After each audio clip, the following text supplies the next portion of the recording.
Assalamualaikum warahmatullahi wabarakatuh. Kami dari kelompok Lina akan menyelesaikan permasalahan penerapan fungsi linear pada fungsi permintaan dan fungsi penawaran sebelum dan sesudah pajak.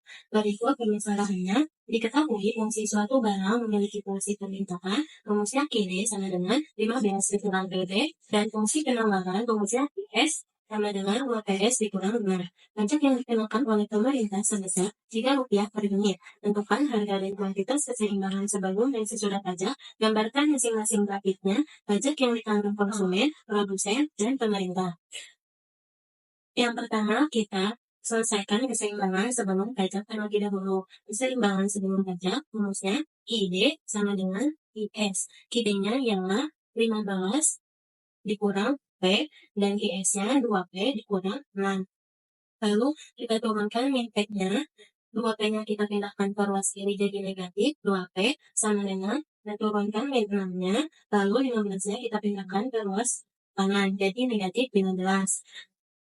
Setelah itu, min P dikurang 2P sama dengan min 3P, min 6 dikurang 15 sama dengan min 21. Jadi P sama dengan min 21 dibagi min 3, hasilnya 7. Lalu, untuk mencari nilai I, kita substitusikan nilai P sama dengan 7. Jadi, jika P sama dengan 7, maka I-nya sama dengan 15 min P sama dengan 15 P-nya. Dari sini, dikurang 7 sama dengan 8. Jadi, titik ekuilibrium sebelum pajak adalah 8,7. Oke, selanjutnya saya ingin membahas tentang keseimbangan sesudah pajak dari fungsi penawaran setelah pajak. Kita langsung lanjut ke pemecahan masalahnya sendiri.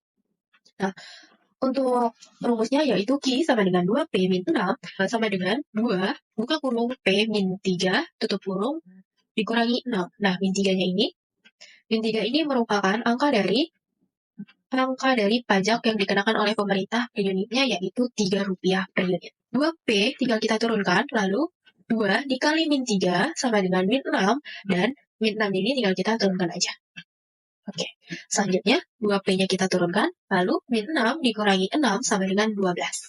Langsung lanjut ke rumus selanjutnya yaitu QD sama dengan QS. Untuk QD-nya 15 dikurangi P sama dengan 2P dikurangi 12. Ya, ini tinggal kita menggabungkan aja, tinggal kita gabungkan bagian P ini yang mempunyai P. Oke.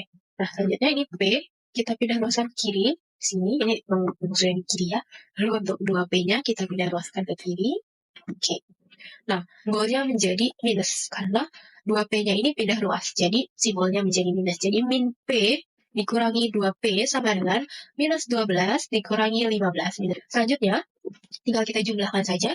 Min P dikurangi 2P sama dengan min 3P ini P. Lalu selanjutnya sama dengan minus 12 dikurangi 15 sama dengan minus 27. Jadi 27 dibagi 3 sama dengan 9. Nah, jika P sama dengan 9, maka Q sama dengan 2P min 12 untuk P-nya. P-nya merupakan 9. Jadi 2 dikali 9 sama dengan 18, selanjutnya dikurangi 12. Jadi 18 dikurangi 12 sama dengan 6. Oke, jadi titik ekuilibrium sesudah pajaknya yaitu 6,9. Selanjutnya, kita akan bahas titik grafik fungsi permintaan. Nah, misal Q sama dengan 0, Q sama dengan 15 dikurangi P. Nah, Q-nya sama dengan 0, ya. Jadi Q-nya ini 0 sama dengan 15 P-nya, 15 min P-nya tinggal kita turunkan saja. Oke, jadi P kita pindah luaskan. Oke, lalu 15-nya tinggal diturunkan saja. Jadi 0,15. Ini untuk titik pertama. Jadi kita tinggal lanjut mencari P sama dengan 0. Q sama dengan 15 dikurangi P. Nah, Q-nya kita turunkan saja. 15-nya juga sama kita turunkan. Dikurangi P-nya sama dengan 0. 0 ini ya. Jadi P-nya jadi 0. Oke. Nah, Q-nya tinggal kita turunkan. 15 dikurangi 0 sama dengan 15. Jadi titik yang keduanya yaitu 15,0. Jadi untuk fungsi permintaan memiliki dua titik yaitu 0,15 dan 15,0. Lanjut, titik grafik fungsi penawaran sebelum pajak. Kita menggunakan fungsi penawaran sebelum terkena pajak. Misalkan Q sama dengan 0, Q sama dengan bersamanya 2P min 6, Q-nya kita ganti 0 sama dengan 2P min 6, 2P-nya pindah arah ke kiri, jadi min 2P sama dengan min 6, P sama dengan min 6 dibagi min 2, ya 3. Jadi titik pertama kita dapat 0,3. Kemudian kita misalkan P sama dengan 0. Masih menggunakan fungsi penawaran dari soal. Q sama dengan 2P min 6. Q sama dengan 2 dikali P-nya dengan jadi 0. Min 6. Q sama dengan 2 kali 0. 0. Min 6. Q sama dengan 0 dikurangi 6. Min 6. Jadi titik kedua kita dapat min 6,0. Terus kita lanjut ke titik grafik fungsi penawaran setelah pajak. Di sini kita menggunakan fungsi penawaran yang sudah dikenai pajak. Kita misalkan juga Q sama dengan 0. Q sama dengan 2P min 12. Jadi Q-nya kita ganti 0 sama dengan 2P min 12. 2P-nya tinggal masuk ke kiri, jadi min 2P sama dengan min 12. P sama dengan min 12 dibagi min 2 sama dengan 6. Jadi titik pertama kita dapat 0,6. Kemudian kita misalkan P sama dengan 0, Q sama dengan 2P min 12. Q sama dengan 2, P-nya kita ganti jadi 0 min 12. Q sama dengan 0 dikurang 12. Q sama dengan 0 dikurang 12 min 12. Jadi titik kedua kita dapat min 12,0.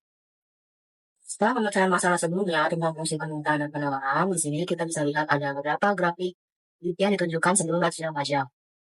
Di sini ada grafik fungsi penawaran sebelum pajak dengan titik equilibrium 8,7, melalui titik grafik minus 6 dan 3, dengan Q, P sama dengan minus 6,3. Di sini ada kurva penawaran sudah pajak dengan titik equilibrium 0,9, melalui titik grafik minus 12 dan 6. Dengan Q-nya adalah minus 12 dan P-nya adalah 6. Setelah itu di sini ada garis lurus berwarna pink dengan titik 15,15. Ini adalah grafik fungsi permintaan. Grafik fungsi permintaan yang memiliki titik 15,15 ini melewati titik equilibrium sebelum dan sesudah pajak, yaitu 8,7 dan 6,9. Selanjutnya kita akan menghitung pajak yang ditanggung produsen dan konsumen. Kita akan menghitung pajak konsumen terlebih dahulu. Pajak konsumen memiliki rumus yaitu P kecil sama dengan P2 dikurang P1.